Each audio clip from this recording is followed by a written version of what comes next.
Bismillahirrahmanirrahim. Assalamualaikum warahmatullahi wabarakatuh. Alhamdulillahi ala ihsani wa syukru lahu ala taufiqihi wa amtinani. Asyhadu an la ilaha illallah wahdahu la syarika lahu ta'ziman li sya'nih.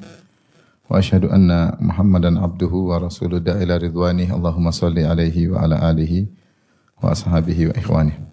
Ibu-ibu yang dirahmati oleh Allah Subhanahu wa taala, pada kesempatan kali ini kita akan bahas suatu hadis yang diriwayatkan dari Thauban radhiyallahu anhu. Beliau berkata, "Lamma nazala fil fiddati wadh-dhahabi ma nazal." Ketika turun firman Allah terkait dengan al-fiddah yaitu perak dan adz-dhahab yaitu emas. Qalu, maka para sahabat berkata, "Fa ayyul mali nattakhidh?" Maka harta apa yang kita ambil ya Rasulullah? Atau harta apa yang kita ambil? Para sahabat berdiskusi. Qala Umar berkata, "Ana a'lamu dzalika lakum." Aku akan mengetahui jawabannya untuk kalian. Qala fa'awda'a ala ba'irin fa'adrakahu. Maka Umar pun memacu ontanya. Maka dia pun menyusuli Nabi sallallahu alaihi wasallam. Wa ana fi ithrih, dan aku menyusulnya, kata Thauban, menyusul Umar bin Khattab radhiyallahu taala anhu. Yaitu Thauban ingin mendengar apa yang akan dijawab oleh Nabi kepada Umar, karena Umar mengatakan, aku akan tahu jawabannya, harta apa yang hendaknya kita simpan. Maka Umar berkata, "Ya Rasulullah, ayyul mali nattakhidh?" Ya Rasulullah, harta apa yang kita simpan ya Rasulullah, atau yang kita miliki? Qala, kata Rasulullah sallam, "Liyattakhidh ahadukum qalban syakiran." Hendaknya salah seorang dari kalian menyimpan qalban syakiran, hati yang senantiasa bersyukur, wa lisanan zakiran, lisan yang senantiasa berzikir, wa zaujatan tu'inuhu ala amril akhirah, dan istri yang membantunya untuk urusan akhirat. Hadis riwayat Al-Imam Ahmad dan Ibnu Majah, dan inilah hadis yang sahih. Hadis ini juga datang dikuatkan dengan hadis-hadis yang lain dengan meskipun sanadnya lemah tapi saling menguatkan, seperti hadis riwayat Ibnu Abbas radhiyallahu taala anhuma. Beliau berkata, anna Rasulullah sallam qala, Rasulullah sallam bersabda, "Arba'un man u'tiyahunna faqad u'tiya khairad dunya wal akhirah." 4 perkara, siapa yang telah dianugerahi kepadanya 4 perkara ini, maka dia telah dianugerahi kebaikan dunia dan akhirat, yaitu dunia dan akhirat yang terbaik.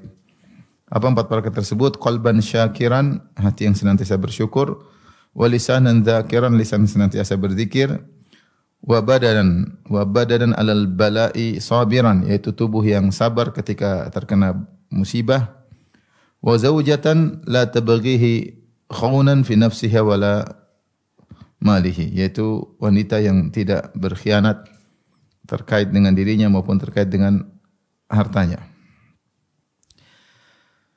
Demikian juga yang semakna dengan hadis ini, hadis yang masyhur, kata Nabi sallallahu alaihi wasallam, "Ad-dunya mata' wa khairu mata'id dunya al-mar'atu salihah." Bahwasanya dunia adalah mata, yaitu kesenangan yang akan expired, karena mata itu adalah kesenangan yang akan selesai. Wa khairu mata'id dunya, dan sebaik-baik kesenangan dunia adalah wanita salihah. Kita kembali menjelaskan hadis. Jadi hadis ini ya, meskipun dalam sebagian sanadnya lemah, namun saling menguatkan, apalagi ada syahid yang menguatkan makna hadis yang sedang kita bahas. Kita baca kembali, yaitu dari Thauban radhiyallahu anhu, beliau mengatakan, "Lamma nazala fil fiddati wadh-dhahabi ma nazal." Ketika turun ayat terkait emas dan perak, yaitu dalam surat At-Taubah ayat 34, yang di mana Allah berfirman, "Walladzina yaknizuna adh-dhahaba wal fiddata wa la yunfiqunaha fi sabilillah fabashshirhum bi'adzabin alim yauma yuhma 'alaiha fi nari jahannam fatukwa biha jibahuhum wa junubuhum wa dhuhuruhum hadza ma kanaztum li anfusikum fadzuqu ma kuntum taknizun." Kata Allah Subhanahu wa taala, dan orang-orang yang yaknizun itu menyimpan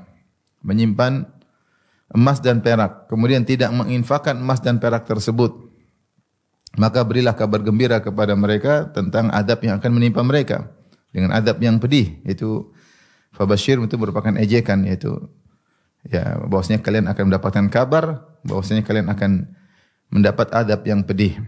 Apa adab pedih tersebut? Ternyata Allah menggunakan emas perak dan perak yang mereka simpan untuk sebagai alat menyiksa mereka. Kata Allah, yauma yuhma 'alaiha fi nari jahannam. Maka di hari kiamat kelak emas dan perak tersebut yang mereka simpan dipanaskan sampai menjadi panas seperti menjadi alat setrika. Fatukwa biha jibahum, kemudian disetrikakan ke jidat-jidat mereka. Wa junubuhum, kemudian lambung-lambung mereka. Wa zuhuruhum, dan juga punggung-punggung mereka. Setelah itu dikatakan dengan kehinaan kepada mereka, hadza ma kanaztum li anfusikum. Inilah yang kalian simpan-simpan dulu nih. Ternyata digunakan sebagai alat untuk menyiksa kalian. Fadzuqu ma kuntum taknizun. Rasakanlah. Ya, cicipilah akibat apa yang kalian simpan-simpan dahulu. Dan para ulama mengatakan ini adalah salah satu bentuk siksaan batin kepada penghuni neraka ketika mereka disiksa dengan apa yang mereka cintai, ya. Ketika sesuatu yang dicintai kemudian tidak dikelola sesuai dengan syariat, maka bisa menjadi bahan untuk menyiksa orang tersebut. Ya. Seperti orang-orang mencintai emas dan perak, kemudian disimpan-simpan. Ternyata tidak dikeluarkan zakatnya, ternyata tidak diinfakkan. Ternyata apa yang mereka cintai tersebut dijadikan bahan untuk menyiksa mereka. Jadi ini sama seperti saya sering sampaikan juga. Sebagian ahli tafsir menyebutkan tentang Ummu Jamil, ya, bintu Harb, istrinya Abu Lahab, yang di mana dia sangat dicintai oleh Abu Lahab. Apalagi Ummu Jamil membantu Abu Lahab dalam memusuhi dakwah Nabi sallallahu alaihi wasallam. Allah berfirman tentang Abu Lahab, tabbat yada Abi Lahab, bahwasanya kedua tangan Abu Lahab celaka. Kemudian sayasla naran dzata lahab, dia akan masuk dalam neraka yang menyala-nyala. Setelah itu Allah sebutkan tentang istrinya, wa imra'atuhu hammalatal hatab, istrinya yang membawa kayu bakar. Sebagian para ahli tafsir mengatakan maksudnya istrinya di neraka kelak akan membantu membakar Abu Lahab. Sehingga suatu hal yang menyakitkan ketika Abu Lahab disiksa oleh orang yang dia cintai sendiri, yaitu istrinya. Ya, disiksa. Maka ternyata seorang kalau mencintai sesuatu ternyata tidak diurus yang dicintai tersebut sesuai dengan syariat yang benar, maka bisa jadi menjadi bahan untuk membakarnya. Sebagaimana dalam hadis juga tentang orang-orang yang tidak bayar zakat hewan, ya, mereka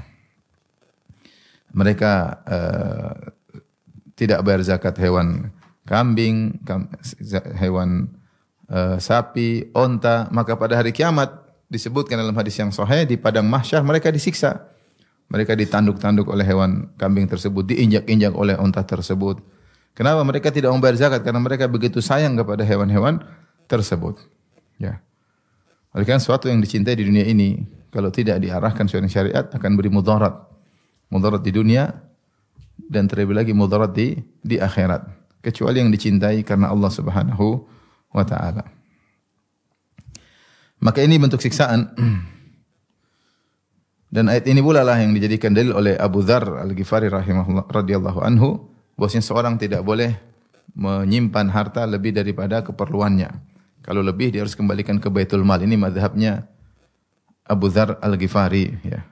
Sehingga dia menganggap seorang hanya cukup seperlunya, tidak boleh dia simpan berdasarkan ayat ini. Kemudian sisanya harus dikembalikan ke Baitul Mal untuk kepentingan kaum muslimin. Namun yang benar bahwasanya siapa yang sudah bayar zakat, maka dia bebas daripada ancaman siksaan terkait dengan emas dan perak, ya. Terkait dengan emas dan perak. Jika sudah bayar zakat maka sudah selesai.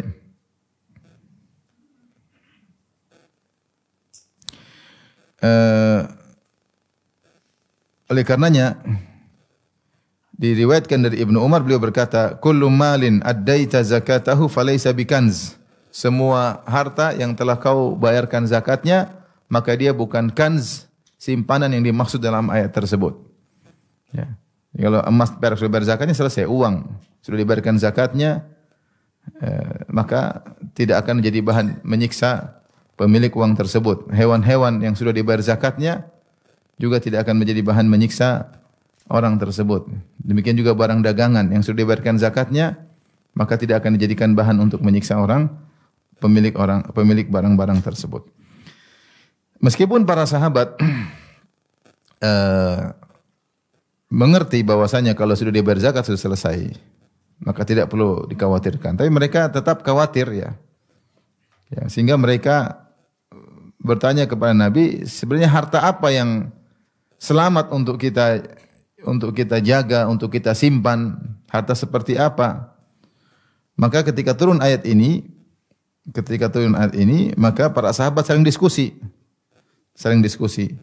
Mereka berbicara di antara mereka berkata, fa ayyul mali nattakhidh? Harta apa yang kita ambil, yang untuk kita simpan? Sementara Allah telah mengancam orang-orang yang menyimpan emas dan perak, ya kalau tidak dikeluarkan zakatnya akan disiksa dengan emas dan perak tersebut. Maka Umar yang semangat, ya, dia bilang saya kasih tahu jawabannya. Maka dia segera memacu ontanya, awda'a maksudnya dia asra'a, ya. Dia menyegerakan ontanya untuk menuju Nabi. Setelah sampai ketika dia menuju Nabi, Thauban juga semangat, dia pun nyusul Umar. Karena dia tahu Umar akan bertanya dan Nabi akan kasih jawaban. Dan dia ingin dengar juga segera jawaban tersebut. Dia tidak mau nunggu, dia nyusul Umar. Padahal Umar bilang tunggu, saya ke Nabi saya akan kasih tahu. Tapi Thauban radhiyallahu anhu menyusul Umar.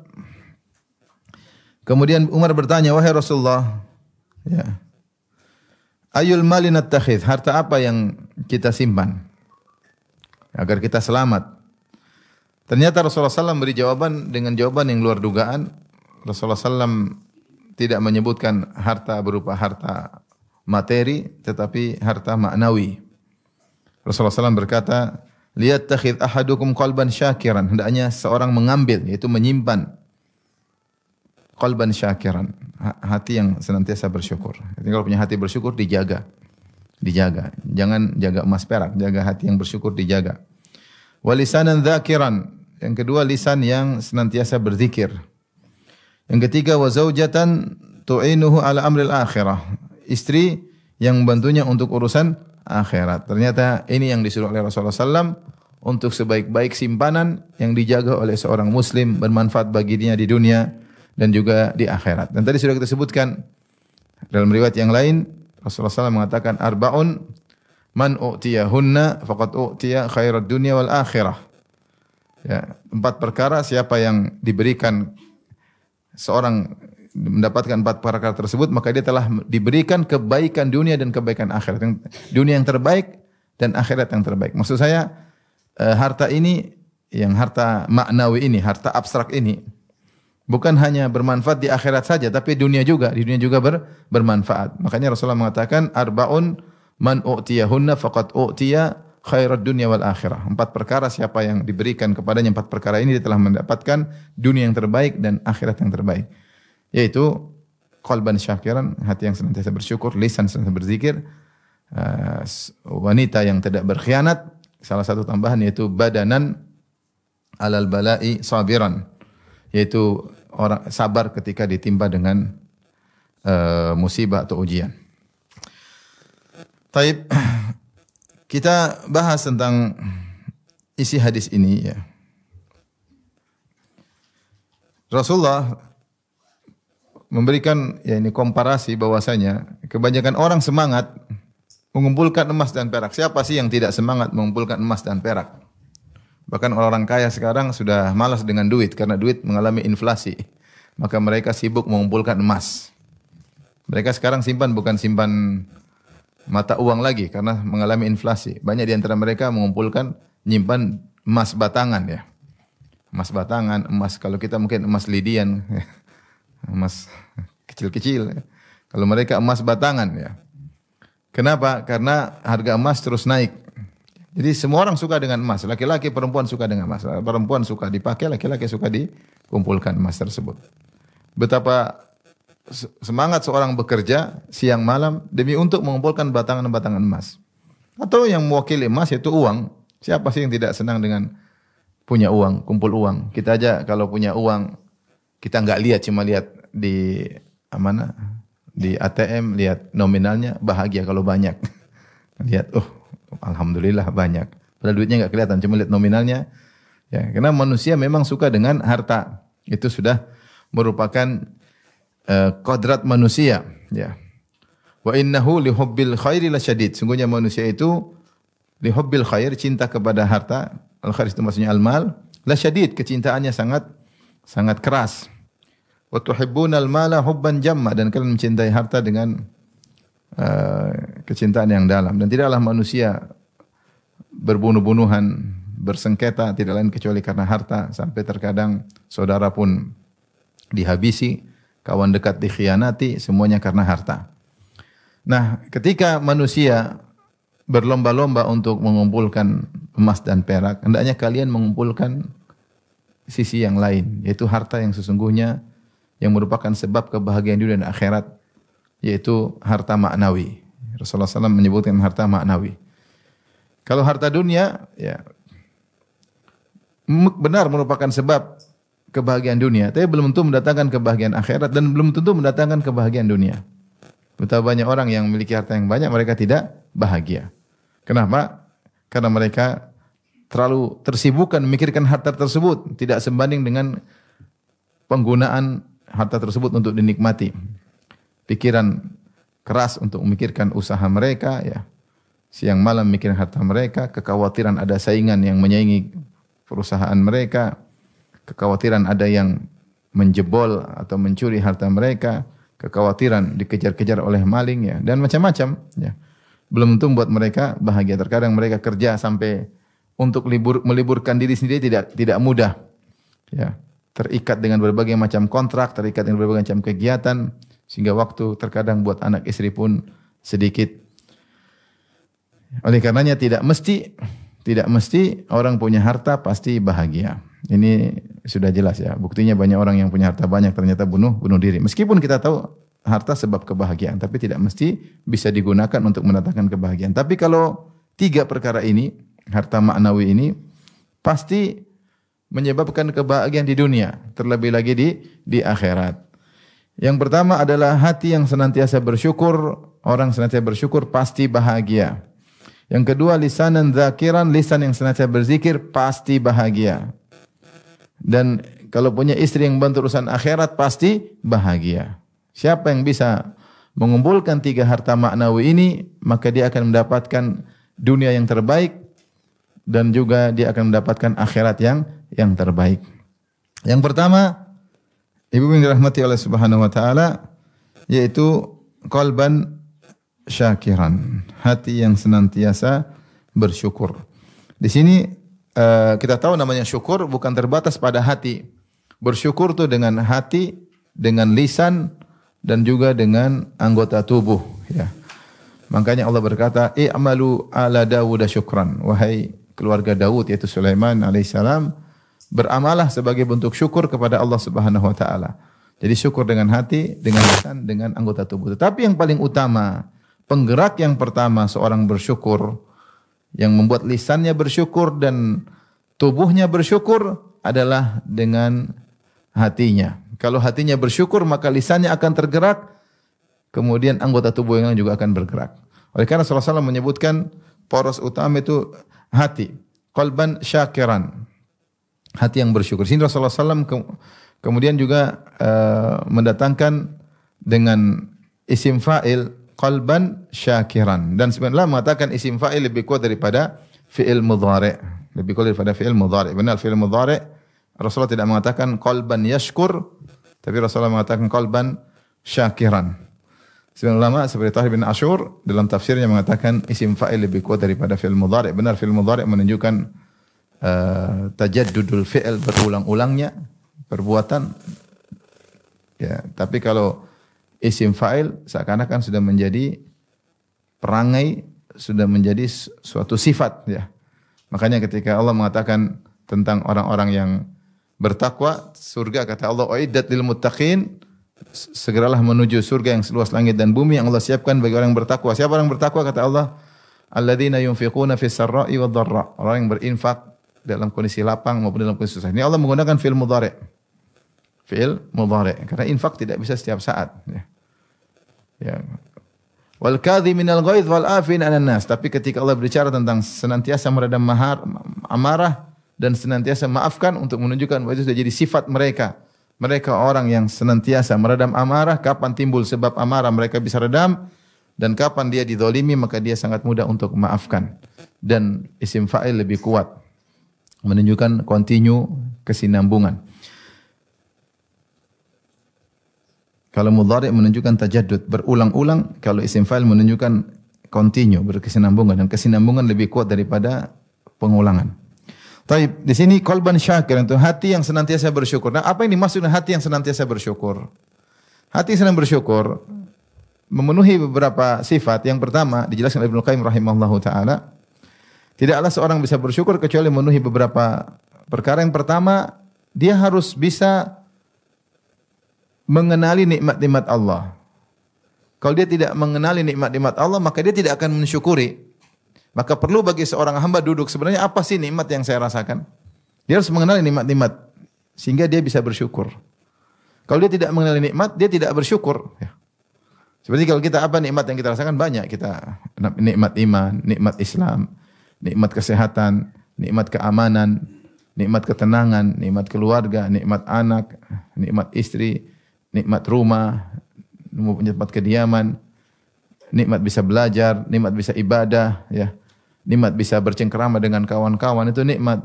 Nikmat tidak bermusuhan sama orang lain, ya. Nikmat bisa nyaman dengan tetangga, ya. Nikmat dapat anak yang berbakti, ya. Istri yang soleha, ya.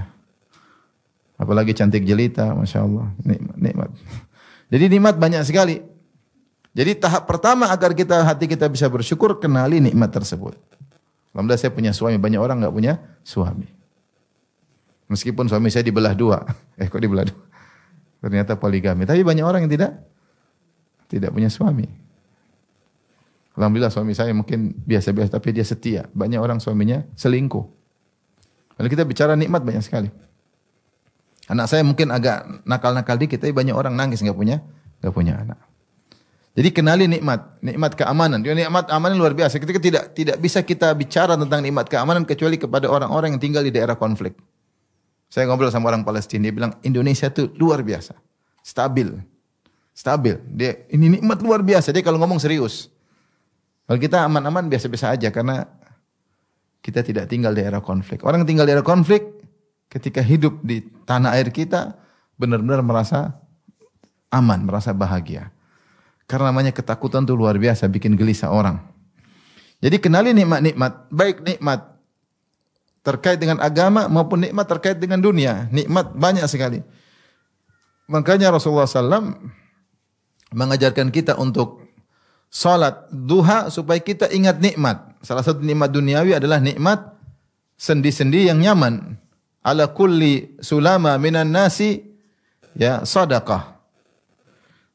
Ya, setiap pagi maka wajib bagi seorang mukmin mensedekahkan nikmat atas segala sendi yang dia rasakan. Ya. Kita ada 360 sendi dan kalau kita bangun tidur sendi enak semua, ini adalah nikmat kata Nabi sallallahu alaihi wasallam. Di antaranya ya wa yujizu an kulli dzalika kullihi raq'atani yarka'uhuma fi dhuha. Jadi dia syukuri dengan bertasbih, dengan beramal saleh, di antaranya dengan salat 2 rakaat di waktu duha, maka dia mensyukuri nikmat sendi-sendinya yang nyaman. Jadi kita harus renungkan nikmat-nikmat tersebut. Saya pernah cerita ada seorang dia sedih, berkeluh kesah, maka gurunya datang kepada dia, disuruh bawa 2 kertas. Coba kau tulis kesengsaraan yang kau rasakan, 1 kertas. Yang 1 kertas tulis kenikmatan yang kau rasakan. Maka dia berusaha menulis kesengsaraan dia rasakan. 1, ini, 2, ini, 3. Mungkin 10 taruhlah. Tapi ketika dia mulai mengisi kertas tentang kenikmatan yang dia rasakan, tidak akan selesai. Terlalu banyak. Dalam tubuh aja nikmat, bisa melihat, bisa mendengar, bisa bernapas. Kita tidak bisa merasakan nikmat bernapas kecuali ketika COVID ternyata saturasi oksigen turun tuh menyiksa. Kita selama ini mencium terkadang mencium tidak enak, kita marah-marah, padahal itu nikmat. Ketika COVID nggak bisa mencium, baru tahu ternyata mencium itu apa? Adalah anugerah. Ada orang kehilangan apa? Penciuman. Subhanallah. Ini nikmat banyak, cuma kita nggak rasain. Ya. Setiap hari Allah kasih oksigen gratis, mudah sekali kita. Kalau waktu musim COVID, cari oksigen mahal. Rebut-rebutan orang oksigen. Ya. Ya, jadi kita kenali nikmat tersebut. Ya, nikmat banyak sekali. Kita mudah tidur, mau tidur tinggal taruh kepala tidur. Ada pejabat jam 2 malam masih diskusi. Jam 3 malam baru ambil keputusan. Jam 4 keputusannya dibatalin. Ribut, enggak gampang. Ini nikmat luar biasa. Jadi kenali nikmat-nikmat tersebut. Ini langkah pertama agar hati kita bisa bersyukur, kenali nikmat dan tidak akan pernah selesai. Dan Allah telah mengatakan demikian, wa in ta'uddu ni'matallahi la tuhsuha. Kalau kalian hitung-hitung nikmat Allah, kalian tidak akan bisa hitung. Innal insana la zalumun kafar. Namun manusia suka zalim. Ya, tidak mensyukuri, kafar, mengingkari. Ini nikmat yang kita rasakan, belum nikmat di masa kecil kita. Banyak nikmat yang Allah berikan yang tidak kita ingat, yang kita telah lupakan. Ya, oleh karenanya ini tahap pertama agar kita bersyukur mengenal nikmat-nikmat tersebut. Yang kedua di antara bentuk bersyukur yaitu mengakui seluruh nikmat tersebut dari Allah Subhanahu wa taala. Bosnya nikmat tersebut datang memang saya melakukan usaha, tapi yang menentukan keputusan saya dapat nikmat tersebut adalah Allah Subhanahu wa taala. Wa ma bikum min ni'matin faminallah. Nikmat apa saja yang kalian rasakan dari Allah. Allah bisa cabut sewaktu-waktu. Meskipun kalau tidak melakukan sebab, tiba-tiba Allah cabut bisa. Ya. Nikmat-nikmat tersebut murni dari Allah Subhanahu wa taala. Wa ma bikum min ni'matin faminallah. Nikmat apa saja, dapat hidayah, nikmat bisa ngaji, nikmat bisa makan enak. Banyak orang sudah tidak bisa makan. Ada disebutkan ada orang cari uang, kerja keras, banting tulang, begadang. Kata dia saya kaya nanti saya mau makan enak. Begitu dia kaya, dia kena penyakit, tidak bisa makan enak akhirnya. Makan ini enggak boleh, makan itu enggak boleh. Padahal habis waktunya untuk cari uang supaya makan enak. Ketika udah kaya ternyata kena penyakit karena kurang tidur, karena kurang ini, kurang anu. Jadi semua nikmat dari Allah. Kita renungkan sekarang nikmat apa ya? Saya bisa ngaji, ini Allah yang kasih hidayah. Saya bisa bangun pagi, Allah yang kasih hidayah. Banyak orang tidur enggak bisa bangun lagi ya. Saya bisa melangkahkan di sini, siapa yang gerakkan hatiku? Allah Subhanahu wa taala. Bahkan kalau pengajian saya tidur pun nikmat dari Allah Subhanahu wa taala. Ada orang enggak bisa tidur. Nikmat ya, semua dari Allah Subhanahu wa taala. Tidak ada nikmat dari kita sendiri, enggak ada. Kita ini siapa sih? Kita ini siapa? Ya. Kapan kita merasa nikmat karena usaha kita, itulah ujub. Itulah namanya apa? Ujub. Merasa berpartner dengan Allah dalam menghasilkan suatu keberhasilan. Itu namanya ujub. Ujub. Itu makanya ujub dikatakan syirik dari sisi syirkul isti'anah. Sementara kita setiap salat kita mengatakan wa iyyaka nasta'in, hanya kepada Engkau lah kami mohon pertolongan, yaitu hanya dengan Engkau lah kami bisa berhasil. Adapun ketika seorang merasa karena saya bisa berhasil, dia telah berbuat syirik, jadi dia merasa keberhasilan tersebut adalah kerjasama antara Allah dengan dia. Maka ini berbahaya ya.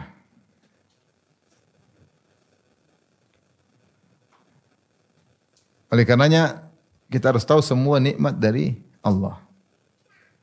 Di antaranya kita mengucapkan alhamdulillah atas segala kenikmatan. Ini yang kedua. Yang ketiga, ibu dirahmati Allah Subhanahu wa taala, ketika kita dapat nikmat, kita enggak boleh merasa saya memang berhak dan pantas, itu enggak boleh.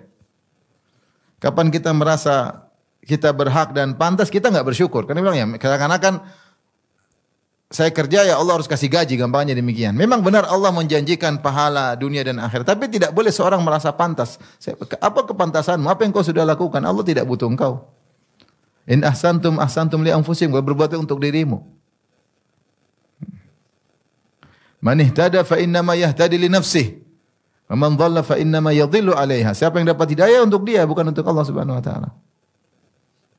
In tashkuru fa innallaha ghaniyyun ankum. In syakartum siapa yang bersyukur untuk dia sendiri. Faman yashkur fa innama yashkuru li nafsihi. Siapa yang bersyukur dia untuk dirinya sendiri. Jadi jangan pernah merasa bahwasanya saya karena ibadah saya pantas. Enggak ada. Apa yang buat masalah ibadah kayak gitu juga. Salat masih pikiran kemana-mana ya. Tidak khusyuk. Puasa katanya jaga pandangan, ternyata masih nonton medsos.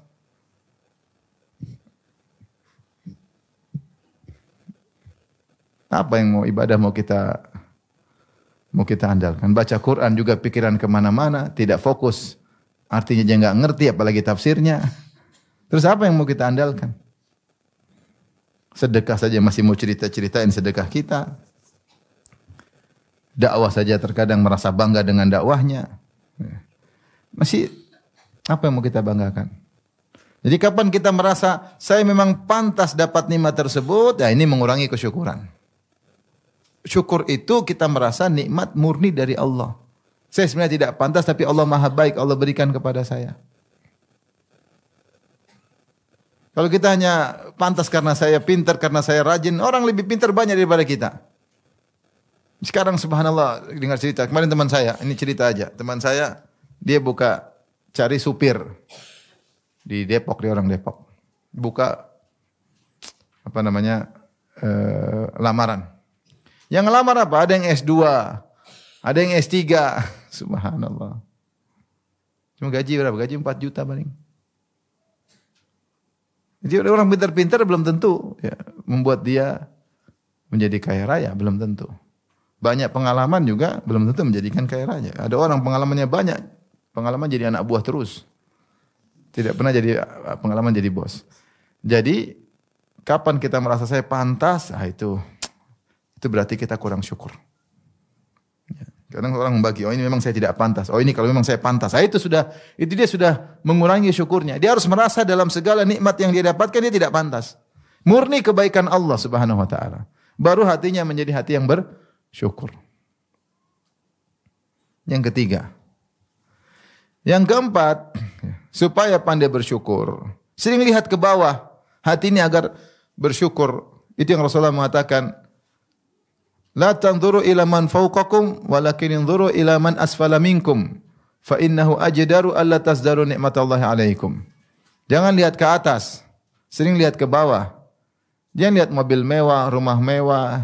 Lihat ke bawah, banyak orang tidak punya tempat tinggal, banyak orang lebih sakit, banyak orang lebih susah. Kita jalan di rumah-rumah petak kasihan, rumah kecil. Jadi saya lewat di daerah Jakarta, sekitar Jakarta, ada rumah. Rumah ini kos-kosan mahasiswa dulu, mereka masih mahasiswa. Kecil. Kata kawan saya, Ustadz ini sekarang jadi rumah keluarga. Jadi kecil karena dia nikah situ, anaknya akhirnya satu kamar itu buat istrinya, anaknya, dulunya cuma dibuat dia sendiri.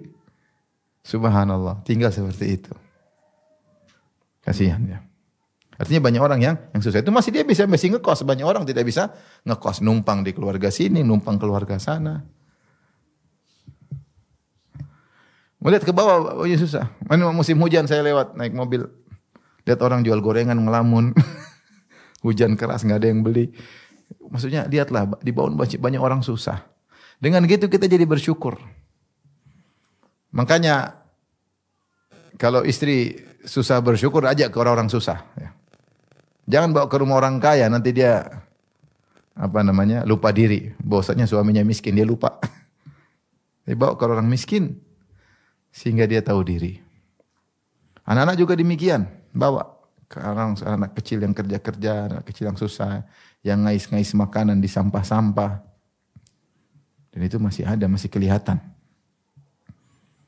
Lihat ke bawah agar hati ini pandai bersyukur. Jika 4 perkara ini kita lakukan, maka hendaknya kita bersyukur.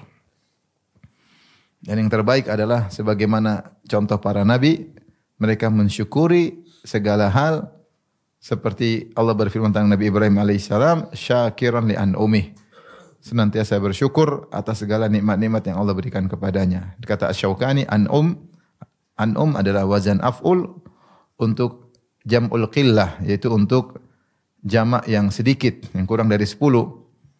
Isyarat bahwasanya Ibrahim alaihissalam tidak hanya mensyukuri nikmat-nikmat yang besar, bahkan nikmat-nikmat kecil pun dia syukuri.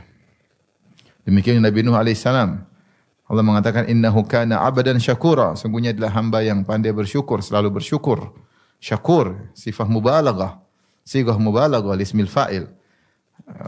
Abdan syakura, hamba yang senantiasa bersyukur. Disebut dalam ahli tafsir, di dalam tafsir bahwasanya Nuh alaihissalam kalau pakai sendal dia mengatakan segala puji bagi Allah, seandainya Allah tidak memberikan saya sendal, saya tidak bisa berjalan pakai sendal. Kalau dia pakai baju, dia muji Allah, alhamdulillah yang telah memberikan saya baju. Kalau Allah tidak berkehendak, kalau berkehendak saya tidak bisa pakai baju. Alhamdulillah saya makan.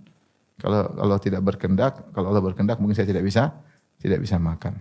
Sehingga mereka para nabi mensyukuri nikmat-nikmat yang kecil-kecil. Ya. Datang sebagai riwayat tentang sifat Nabi sallallahu alaihi wasallam melihatnya lemah dalam Syama'il Muhammadiyah. Rasulullah SAW tidak melihat kepada nikmah tapi kepada al-mun'im, kepada sang pemberi nikmat tersebut. Ini dari Allah Subhanahu wa taala. Oleh karenanya kalau ingin bahagia, ya, meraih bahagia dunia, jadilah orang yang pandai bersyukur. Dan sudah kita tahu bahwasanya siapa yang bahagia, orang bahagia itu orang qanaah. Orang qanaah itu orang yang bersyukur. Kapan kita mencapai derajat qanaah berarti kita bersyukur. Makanya saya nukil dalam buku saya yang baru, insyaallah sebentar lagi terbit, tentang syarah bait-bait Khairin Nisa. Ya, kajian yang ditranskrip. Di antaranya tentang cerita sejarah Syekh Muhammad Al-Amin Shinqiti rahimahullahu taala. Yang dia datang dari Mauritania, negara yang miskin. Kemudian dia tinggal di Arab Saudi. Dan dia punya modal. Ditanya modal Anda apa? Ya saya kata qanaah. Punya modal apa? Qanaah. Sehingga beliau orang yang sangat zuhud. Semua apa yang dia kalau ada diberikan oleh pemerintah Arab Saudi dia bagi-bagikan kepada murid-muridnya. Ya. Bahkan ketika dia cetak buku ada hasilnya dia bagikan kepada murid-muridnya. Dia tidak pernah mikirin dunia. Kenapa dia punya modal ketika dia datang dari Mauritania, dari Shinqit sampai ke Arab Saudi, satu qanaah ini bilang kanzun la yafna, yaitu harta yang tidak pernah sirna, yaitu qanaah. Bagaimana orang bisa qanaah? Ketika dia bersyukur kepada Allah Subhanahu wa taala. Makanya di antara hamba yang terbaik wa qanna Allahu bima a'tah. Allah menjadikan dia qanaah dengan apa yang Allah berikan kepadanya. Maka inilah sebab kebahagiaan dunia apalagi terlebih di akhirat ya. Karena kita qanaah itu bukan berarti kita enggak dapat apa-apa dari Allah, dapat di akhirat. Kita qanaah ngelihat ke bawah, kita bersyukur, mensyukuri nikmat Allah. Ya, kita dapat pahala di akhirat dan pahala bersyukur pahalanya besar. Oleh karenanya latih diri kita untuk bersyukur dengan hati. Ini yang paling utama, bersyukur dengan hati. Jangan ngomong dengan lisan saya bersyukur tapi hati ini enggak bersyukur, enggak qanaah. Ya. Yang pertama qalban syakiran, yang kedua lisanan dzakiran. Lisanan dzakiran itu lisan yang suka berzikir. Dan ini karena pertanyaan para sahabat, ya ayu malin nattakhidh? Ya Rasulullah, harta apa yang kami ambil, kami simpan? Maka ini harus dijaga. Hati yang pandai bersyukur ini harus dijaga, jangan dirusak. Di antara yang merusak hati ini sehingga tidak jadi bersyukur, terlalu lihat ke atas, salah pergaulan, lihat ke sana kemari. Ya, terlalu melihat banyak kemewahan, terlalu melihat banyak kesenangan sehingga tidak menjadi hati yang bersyukur. Tadinya bersyukur jadi berubah. Jadi berubah ya. Salah berteman, temannya selalu pamer-pamer kesenangannya. Ya, salah berteman, selalu update status. Jalan-jalan ke luar negeri sama suami, update status. Dia lihat, aduh, saya kapan ke luar negeri? Ya. Cuma paling banter cuma ke Jakarta, ke Bandung, ke Tegal. Kapan saya pergi ke Paris? Ya. Cuma Paris jalan Parangtritis. Jadi pikiran udah mana-mana. Ya. Salah pergaulan dengan orang yang suka update status. Temannya baru beli mobil baru, di update status. Lalu beli tas baru, update status. Dia ngelihat terus. Itu teman seperti itu blokir aja. Karena merusak kenyamanan hati. Kita sudah bahagia jadi enggak nyaman, jadi enggak bahagia. Benar, ini paling mudah merusak. Karena kita melihat yang tidak-tidak. Nabi saja kata Allah, wala tamuddanna ainaika ila ma mata'na bihi azwajan minhum zahratal hayatid dunya linaftinahum fih wa rizqu rabbika khairu wa abqa. Kata Allah, wahai Rasulullah, janganlah kau panjangkan matamu untuk melihat sekelompok orang yang kami berikan nikmat-nikmat. Zahratal hayatid dunya, keindahan kehidupan dunia, linaftinahum fih, itu sebagai fitnah. Wa rizqu rabbika khairu wa abqa, dan rizki Rabbmu lebih baik dan lebih kekal, yaitu amal saleh, bersyukur. Ya, kita ini harus, masalahnya kalau sudah melihat ke sana kemari, ketemu teman ngomongnya duniawi terus, akhirnya kita kebawa. Saya pernah umrah sama seorang. Saya ngobrol sama dia, bilang, Ustaz, aduh, istri saya kemarin main di tetangga baru beli kulkas baru, pulang-pulang dia bilang, Bi, beli kulkas baru dong. Kenapa? Tetangganya baru, padahal kulkas masih bagus. Cuma karena tetangganya beli kulkas baru, dia kepingin lagi punya kulkas baru. Untung lihat kulkas nggak seberapa. Coba lihat teman beli mobil baru. Bi, ganti dong mobilnya. Tetangga beli mobil apa? Baru. Nah, apa lagi mau diganti? Nanti teman beli rumah baru lagi. Ganti dong, Bi, rumah. Istri juga diganti ya. Istri baru. Jadi ketika kita mengambil harta ini, kita jaga, kita simpen baik-baik. Jangan kita rusak kenyamanan hati kita yang pandai bersyukur, jangan kita rusak. Kapan hati kita mulai tidak, mulai pingin ini, pingin itu, kita patahin. Ingat akhirat, ingat kematian, ingat sebentar lagi kita mati. Mikir-mikir dunia terus, sementara modal ketemu Allah masih sangat minim. Apakah kita ridho kalau kita mati sekarang ketemu Allah? Tentu kita belum ridho. Amal soleh kita masih kurang. Banyak proyek akhirat kita belum selesai. Banyak maksiat yang belum kita bertobat darinya. Maka kalau udah mikir pengen ini, pengen anu, pengen ini, pengen anu, sudah. Ya, ingat kematian. Agar hati kita jadi pandai bersyukur. Yang kedua, lisanan zakiran, yaitu lisan yang senantiasa berzikir, dan itu mendatangkan kebahagiaan. Karena Allah berfirman, ala bidzikrillahi tatmainnul qulub. Alladzina amanu tatmainnu qulubuhum bidzikrillah. Orang-orang beriman dan tenang hati mereka dengan mengingat Allah. Ala bidzikrillahi tatmainnul qulub. Ketahuilah dengan mengingat Allah hati menjadi tenteram. Dan zikrullah, zikir yang ma'ruf, yang seperti kita sering baca, subhanallah, alhamdulillah, wa la ilaha illallah, Allahu akbar. Dan juga di antara zikrullah ada tafaqquh fid din. Belajar agama, berzikir tentang hukum-hukum Allah, yaitu mengingat hukum-hukum Allah. Di antaranya melihat tentang ayatullah al-kauniyah, tentang alam. Kita pikir bagaimana luarnya biasanya Allah Subhanahu wa taala, hebatnya menciptakan ini semua. Ini semua termasuk zikrullah. Ya, di antaranya zikir yang biasa kita baca ya. Dan Ibnu Taimiyah menyebutkan, jika seorang melakukan zikir-zikir yang rutinitas, maka niscaya dia termasuk dari dzakirin Allah katsira, orang-orang yang banyak mengingat Allah, wa dzakirat, dan wanita yang banyak mengingat Allah. Itu zikir apa? Dia habis salat zikir setelah salat. Jangan tinggalkan. Pagi-pagi zikir pagi, sore zikir apa? Petang. Zikir keseharian, itu masuk rumah, keluar rumah, doanya jangan lupa. Bersafar, pulang dari safar, naik kendaraan, masuk WC, keluar WC, masuk masjid, keluar masjid, ya. Maka dia jangan lupakan zikir-zikir tersebut. Siapa yang senantiasa menjaga zikir-zikir kesehariannya, ya, maka dia termasuk orang yang banyak mengingat Allah Subhanahu wa taala. Setelah itu dia tambah, misalnya rutinitas baca Quran setiap hari sekian, ya. Apalagi kalau dia tambah salat malam. Maka senantiasa lisan berzikir. Kita ini kenapa kurang berzikir? Terlalu banyak kita ngomongin dunia, ya, ngomongin berita medsos, ngomong lagi. Kapan kita baca subhanallah, walhamdulillah, wala ilaha illallah, Allahu akbar? Jarang, karena kita sibuk zikir dunia. Makanya dikatakan oleh sebagian salaf, zikru Allah dawa wa zikrun nas da.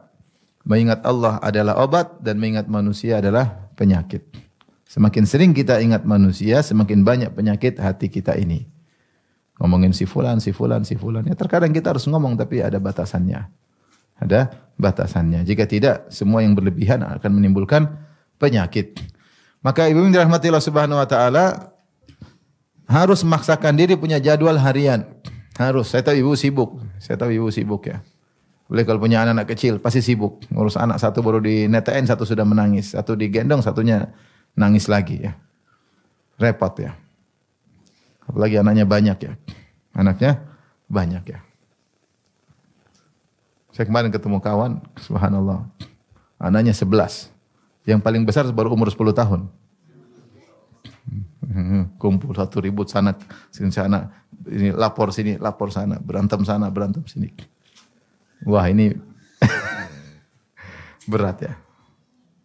Tapi dia bisa jalani kehidupannya. Maksud saya, meskipun ibu sibuk, maka jangan lupa untuk berzikir kepada Allah Subhanahu wa taala. Sisihkan waktu, ada jadwal untuk baca Quran. Harus ada. Kalau enggak kita jadwalkan, kita akan terbawa waktu kita habis. Jadi 24 jam itu seakan-akan kurang.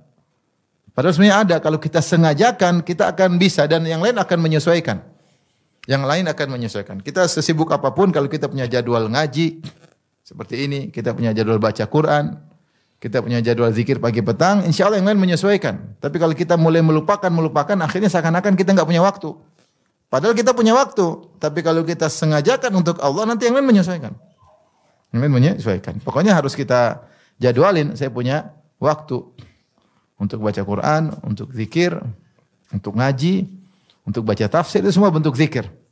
Makanya Allah menamakan tentang ilmu agama dengan zikrullah. Seperti firman Allah Subhanahu wa taala, "Idza nudiya lis-salati min yaumil jum'ati fas'au ila dzikrillahi wa dzarul bai'." Jika telah dikumandangkan azan kedua hari Jumat, yaitu azan yang mau salat, fas'au ila dzikrillah, maka bersegeralah menuju zikrullah. Zikrullah maksudnya khutbah, untuk mendengar khutbah.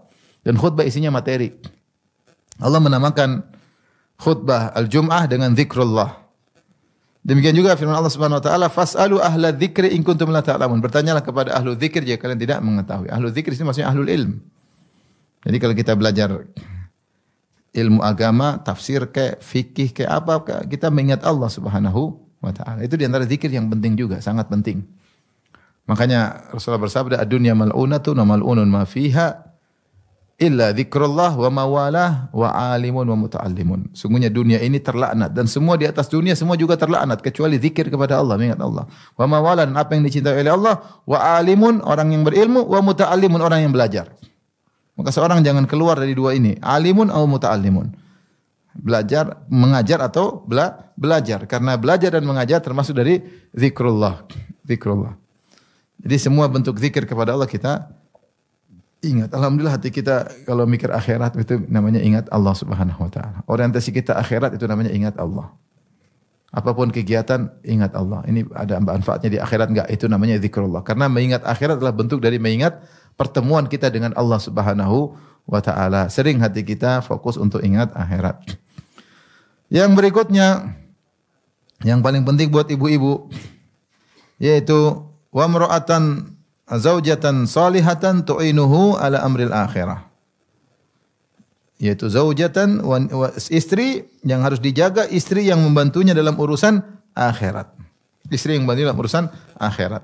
Tapi dalam riwayat yang lain wa zaujatan la tabghihi khawnan fi nafsiha wala malihi, yaitu wanita yang tidak berkhianat terkait dengan dirinya dan juga hartanya. Itu amanah, wanita yang amanah.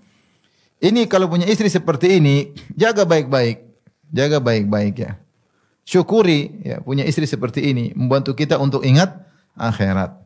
Bukan istri yang mikirin buat kita mengingat dunia mulu. Ini istri kurang ajar seperti ini.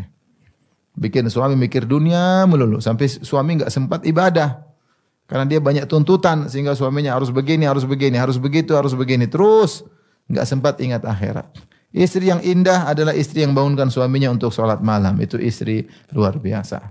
Kalau punya istri seperti ini, bersyukur, sangat bersyukur kepada Allah. Jam 3:30 dia bangunkan suaminya. Mas, jangan lupa sholat malam. Enak enggak seperti itu? Ibu-ibu ada yang begitu enggak? InsyaAllah besok, mulai besok insyaAllah. Bangunkan istri. Mas, hari ini kita belum baca Quran, Mas. Masya Allah. Enak, nikmat. Mas, kamu kok lihat medsos terus? Apa enggak takut sama Allah lihat akhwat terbuka aurat? Kan Mas nonton apa sih mas? Nonton saya aja mas, jangan nonton itu mas. Itu kan bisa. Masya Allah. Nikmat. Mas ingat mata tundukkan mas, jangan jelalatan mas.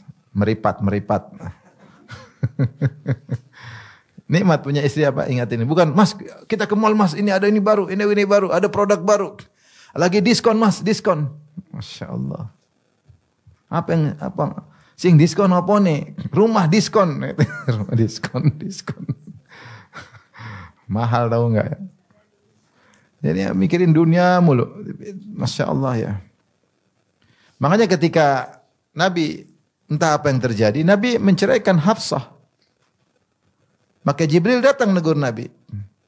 Innaha zaujatuka fid dunya wal akhirah. Innaha qawwama sawwama. Jangan dilepas wanita seperti ini. Dia istrimu di akhirat dan dia wanita yang senantiasa puasa sunnah dan senantiasa salat malam. Rasulullah kembali. Ini wanita seperti dijaga, tidak dilepas. Yang ingatkan suaminya untuk akhirat, membantu suaminya untuk apa? Akhirat. Bantu suaminya, mas. Kau belum kasih uang sama ibu, mas. Kau belum kasih bantu kakak adik kalau punya duit. Nah, ini luar biasa. Tetangga, mas, kasihan. Mas, ini ada kesempatan bersedekah. Ya, mas, kok belum sholat sunnah, mas? Masya Allah, senang. Ya, kita senang ditegur oleh istri. Kemarin istri bilang, Abi boleh enggak saya kasih masukan? Subhanallah, apalagi masukan ini. Jadi kita enggak ada masalah, maksudnya ingin istri kita menasihati kita, mengingatkan kita ya. Ya, meskipun terkadang menyampaikannya mungkin tidak enak didengar, tapi kalau kita kontennya baik kita terima ya. Tentu istri yang soleha menyampaikan dengan baik-baik, dengan penuh penghormatan, dengan penuh penghormatan kepada suami, maka dia utarakan dengan cara yang baik. Karenanya ketika suami istri bekerja sama dalam ketaatan, maka ini yang diberkahi oleh Allah Subhanahu wa taala. Sebagaimana hadis yang masyhur sering kita bacakan, rahimallahu ra'an qama minal lail fa shalla wa aiqadha ahlahu fa shallat fa in abad nadhaha fi wajhiha ma. Semoga Allah merahmati seorang laki yang dia bangun malam kemudian dia salat malam. Kemudian dia bangunkan istrinya, kemudian istrinya salat malam. Kalau istrinya enggan, maka dia percikan air di wajah istrinya. Wa rahimallahu ra'atan qamat minal laili fa shallat. Semoga merahmati seorang wanita yang dia bangun malam kemudian dia salat malam. Wa aiqadhat zaujaha, kemudian dia bangunkan suaminya. Fa in aba, kalau suaminya enggak mau bangun, nadhahat fi wajhihi alma, maka dia percikan air di wajah suaminya. Dalam sebuah riwayat kata Nabi sallallahu alaihi wasallam, fa in shallaya jami'an kutiba minadz-dzakirin Allah katsiran wadz-dzakirat. Kalau keduanya salat malam bareng, maka keduanya dicatat sebagai lelaki yang banyak mengingat Allah dan wanita yang banyak mengingat Allah Subhanahu wa taala. Wanita yang saleh, wanita yang mengurangi beban dunia untuk suaminya, tapi dia membantu suaminya untuk akhirat. Jangan terlalu banyak permintaan sama suami. Suami kalau dibebani dengan keinginan ini, keinginan anu, keinginan ini, keinginan anu, suaminya jadi pikir dunia terus ya. Mas, ini lagi kapan kita jalan-jalan ke sana, Mas? Mas, kapan kita ke luar kota, Mas? Mas, ada mall baru buka, kapan kita ke mall baru, Mas? Mas, teman-teman semua sudah ke sana, kapan kita ke sana? Yang dia pikir dunia. Sehingga suaminya pun tadinya mikir akhirat jadi mikir apa? Dunia. Istri yang salehah membantu suami ingat akhirat. Udahlah mas, jangan usah beli macam-macam. Kita ini aja hisapnya sudah susah mas. Masya Allah. Kapan ada istri bilang begitu? Mas enggak usah beli mobil baru mas. Hisapnya ini sudah susah mas. Sudah ini aja mobilnya. Ah, luar biasa kalau begitu. Beneran ini. Beneran Masya Allah. Senang kalau punya istri seperti itu. Udahlah. Selalu membantu suami dalam urusan apa? Akhirat. Suaminya mau dakwah, mau bantu dakwah, dia sponsori, semangatin. Maka jika seorang suami mendapat istri solehah, maka dia telah mendapatkan kenikmatan dunia yang terbaik. Dan benar kata Nabi SAW, ad-dunya mata. Dunia adalah mata. Mata adalah barang yang dipakai kemudian selesai. Itu kenikmatan yang expired kalau bahasa kita. Semua kenikmatan dunia mata. Kenapa? Karena akan expired. Yang tidak mata cuma kenikmatan akhirat karena tidak ada expirednya, abadi. Maka Rasulullah mengatakan ad-dunya mata. Seluruh kenikmatan dunia itu ada expirednya. Mau mobil, mau rumah, mau perempuan, mau apapun. akan ada expirednya. Dan sebaik-baik kenikmatan yang expired adalah istri soleha. Itu pun akan expired. Dia akan meninggal atau kita akan meninggal terlebih dahulu.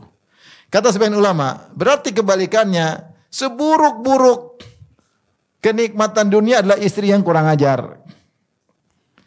Jadi kalau punya istri soleha, seakan-akan ada surga di rumah. Tapi kalau istri yang kurang ajar, seakan-akan ada pintu neraka di rumah. Itu pintu neraka kita bawa ke kamar.